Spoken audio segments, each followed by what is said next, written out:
So hello दोस्तों, मैं हूं अर्ज। स्वागत है आप सबको अपने चैनल वारिस फ्री क्लासेस। दोस्तों क्लास 10th का दोस्तों जो भौतिकी है यानी फिजिक्स, उसका एक बहुत ही इंपॉर्टेंट क्वेश्चन है। जी हाँ दोस्तों, वायुमंडलीय अपवर्तन एक चैप्टर है, ठीक है। वायुमंडलीय अपवर्तन उसी का एक क्वेश्चन है, बहुत इंपॉर्टेंट क्वेश्चन, ठीक है। बीबीआई है और बोर्ड मॉडल है। बोर्ड मॉडल क्वेश्चन क्या होता है, जो ऑलरेडी बोर्ड में पूछा जाता है, ठीक है। और जो पूछा जा चुका है बोर्ड में, वो 1 साल 2 साल या फिर 3 साल के अंतराल क्या होता है, रिपीटेड होता रहता है, ठीक है। क्वेश्चन बहुत मजेदार क्वेश्चन क्या है, इंद्रधनुष क्यों बनता है या फिर इंद्रधनुष कैसे बनता है, ठीक है। ये दोनों क्वेश्चन सेम ही है, ठीक है। क्यों बनता है या फिर कैसे बनता है, सेम ही क्वेश्चन है, ठीक है। तो इसको हम लोग डिफाइन करते हैं। चलिए तब तक आप क्या कीजिए, वीडियो को लाइक कीजिए, चैनल पर नए चैनल को सब्सक्राइब कीजिए। हम यहाँ पूरा डिफाइन करने वाले एकदम और एकदम ईजी वे में डिफाइन करेंगे।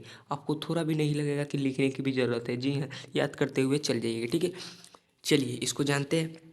आई होप सब्सक्राइब कर दिए होंगे। 2K का फैमिली हो गया, थोड़ा इंक्रीज करते हैं, ठीक है। चलिए इंद्रधनुष क्यों बनता है या फिर कैसे बनता है, तो देखिए सबसे पहले इसका प्रक्रिया समझिए। वर्षा होने के बाद यानी बारिश जो होता है, बारिश होने के बाद, बारिश होने के तुरंत बाद, ठीक है। बारिश होने के तुरंत बाद या फिर उपरांत लिख सकते हैं, ठीक है। बारिश होने के तुरंत बाद वर्षा की कुछ बूंदें यानी बारिश की कुछ बूंदें वायुमंडल में बच जाती है, ठीक है। यानी बारिश होता है ना, तब बारिश होने के तुरंत बाद बारिश रुक गया तो बारिश का कुछ बूंद क्या होता है, वो वायुमंडल जो है हमारा, वायुमंडल में ही लटक जाती है या फिर बच जाती है, ठीक है।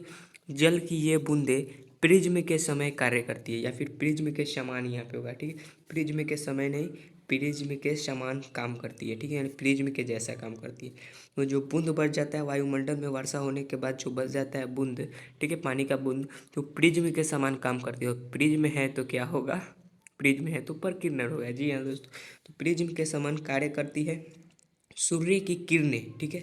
सूर्य की किरणें जब इन बूंदों से गमन करती, कौन बूंद, जो वायुमंडल में लटका हुआ है, ठीक है। तो सूर्य की किरणें जब इन बूंदों से गमन करती है तो 7 रंगों में विभक्त हो जाती है, ठीक है। क्योंकि प्रकीर्णन हो जाता है, और प्रकीर्णन हम सब जानते हैं, प्रिज्म में प्रकीर्णन होता है। तो यहाँ पे एक लाइट गया तो 7 रंग में विभक्त हो जाती है, ठीक है। तो वही बूंद से टकरा कर क्या होता है, 7 रंगों में विभक्त हो जाती है, जिससे सूर्य के विपरीत दिशा में, यानी सूरज अगर यहाँ पे निकला हुआ है तो इंद्रधनुष यहाँ बनेगा। जी हाँ, सूर्य के विपरीत दिशा में, सूर्य के विपरीत दिशा में 7 रंगों की एक अर्धवृत्तकार, हम सब जानते हैं यहाँ पे आधा वृत्तकार होता है, इंद्रधनुष क्या होता है, आधा गोलाकार होता है, ठीक है। वृत्त के समान होता है, आधा वृत्तकार, ठीक है। तो सूर्य की विपरीत दिशा में 7 रंगों की एक अर्धवृत्तकार रंगहीन पट्टी, जी हाँ वो रंगहीन पट्टी होता है, ठीक। वो जितना भी रंग होता है वो क्या होता है, वो प्रकीर्णन की वजह से आपको दिखता है, ठीक है। उसका एक्चुअली कोई रंग नहीं होता है, वो सब प्रकीर्णन की वजह से, ठीक है। तो रंगहीन पट्टी दिखाई पड़ती है, इस रंगहीन पट्टी को हम लोग इंद्रधनुष कहते हैं।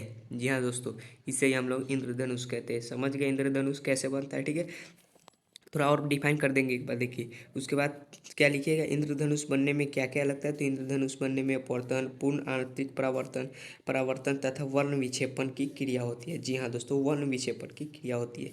इतना सारा होता है तब जाके आपका क्या होता है, इंद्रधनुष बनता है। इसमें प्रकीर्णन नहीं होता है दोस्तों, उसे वर्ण विक्षेपण कहते हैं। जी हाँ, प्रकीर्णन नहीं होता है, वर्ण विक्षेपण होते हैं।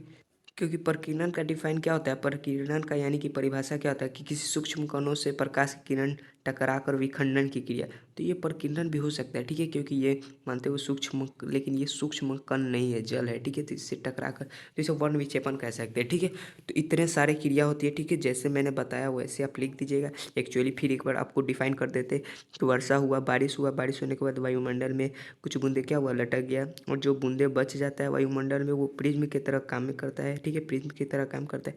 तो सूर्य की किरण जब उस बूंद पर पड़ती है तो वो क्या करता है, वो 7 रंग में विभक्त कर देता है, उसके एक किरण को 7 रंग में विभक्त कर देता है, ठीक है। और वही 7 रंग सूर्य के विपरीत दिशा में जाकर एक अर्धवृत्तकार के रूप में बन जाता है, जिसे हम लोग इंद्रधनुष कहते हैं। बस इतना ईजी है। उम्मीद करता हूँ वीडियो पसंद आए तो वीडियो को लाइक और चैनल को सब्सक्राइब कर दीजिए। चलिए हम मिलते हैं नेक्स्ट वीडियो में, तब तक के लिए बाय।